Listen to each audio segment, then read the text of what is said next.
Just touched down in the last half hour, and unless there is a special government request or a private charter, this is the last scheduled Qantas international flight landing here until normal operations resume. It is also likely to be the last Qantas 747 commercial flight.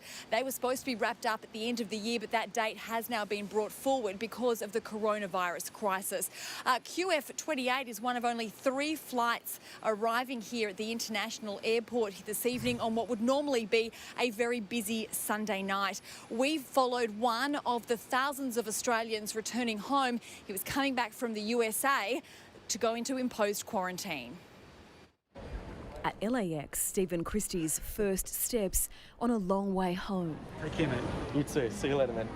On the plane, Australians are spaced out.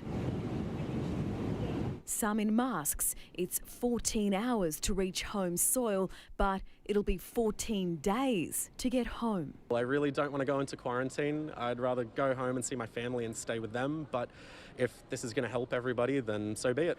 Arriving at Sydney Airport, Stephen and the other passengers are screened for COVID-19. Then in convoy, they're loaded onto buses under the eyes of the police and the military. Everyone here is exhausted.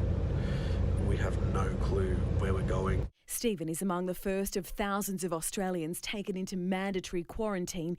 This morning, it was a rough ride, a 3-hour trip from the airport into the city. We're still on that bus now. It's been over an hour and we've been stopped in the middle of the city for about half an hour.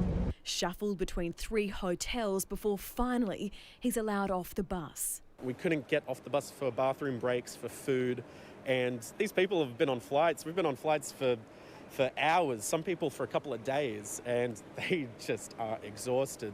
While the army patrols downstairs, Stephen is finally allowed into his Darling Harbour hotel room, a trip which took 6 hours from Sydney Airport.